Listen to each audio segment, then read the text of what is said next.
Well, greetings and welcome in to Naked Nudists and Naturists, episode 149 today.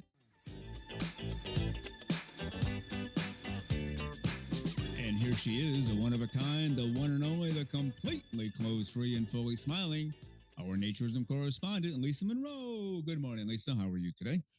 Good morning, Frank. I'm doing very well today. The busy time of year, so it's just kind of fun to sit down and have a chat. It's relaxing.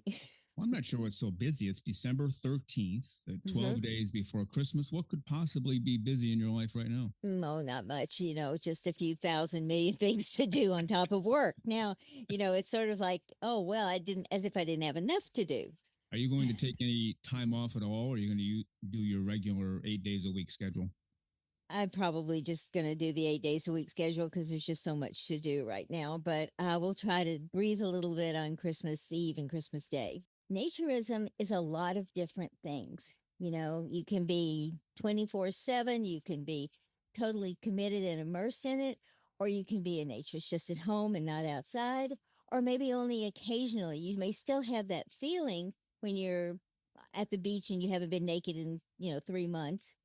But that still doesn't mean that that's not a naturist feeling and that's not something that you enjoy. So I think there's a lot of diversity that we can see within this. All right, Lisa Monroe, as long as you promise to stay clothes-free, we'll get to part one of my interview with Jelaine Lombardi, and then we'll see you after that for a few moments. Do you promise to stay clothes-free?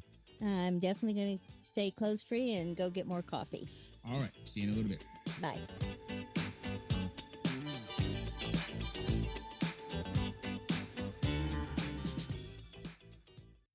Well, you are listening to Naked Nudists and Naturists, episode 149 today. Really glad that you are with us, enjoying clothes-free living for all of the right reasons for this hour.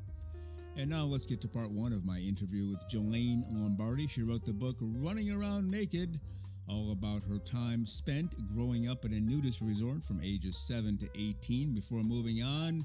Part one with Jelaine Lombardi. Yes, we were living in Miami at the time, and my mom had 4 kids. And I guess she needed a little excitement in her life. And when she saw an open house in the newspaper, she got my husband on board, took the other 3 kids, to the movie theater, and brought me since I was only 15 months old.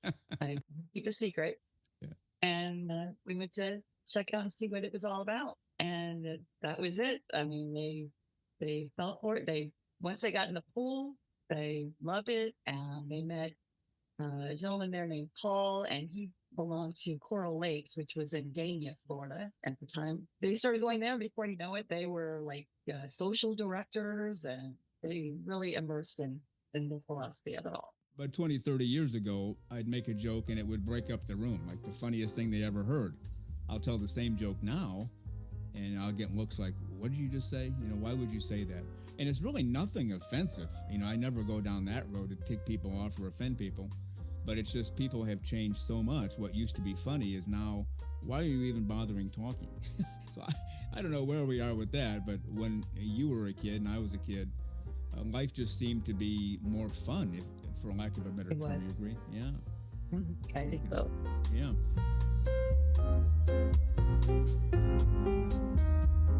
The very terrific Jelaine Lombardi. She has written the book Running Around Naked. Grew up in a nudist resort as a kid from ages 7 to 18.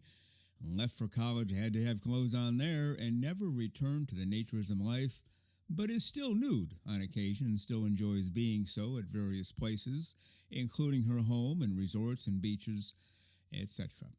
And on next week's show, which will be episode 151, part 2 with Jelaine Lombardi. And before we head for the hills until next Wednesday's show, let's bring back in our naturism correspondent, Lisa Monroe. Welcome back, Lisa. It is good to be back, and I still have some coffee left. But I have to say, Jelaine is an interesting person, and that's kind of fascinating the way she lived and grew up. So I'm looking forward to the next part of this interview. We didn't go outside and play just because Mom threw us out. We went out because we wanted to. We wanted to be in that environment. So yeah, it would have been a wonderful life to live. And I certainly didn't know about nudist resorts when I was little. So It's just really very interesting. We'll get to part 2 of my interview with Jelaine Lombardi on next week's show. And Lisa Monroe, let's head for the hills, but only if you promise to stay clothes-free until Wednesday. Is that a deal? It's an absolute deal, and we will see you guys on Wednesday. All right, see you then.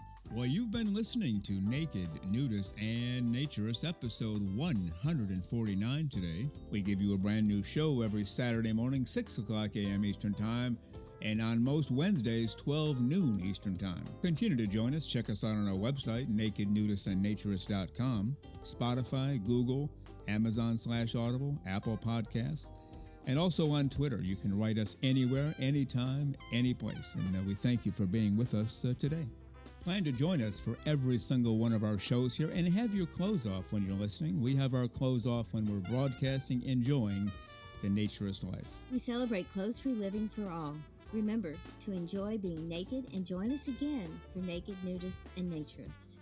We drop a brand new show every Saturday morning, so come back and join us. Have your clothes off when you do for Naked, Nudist, and Naturist. Have a great clothes-free day.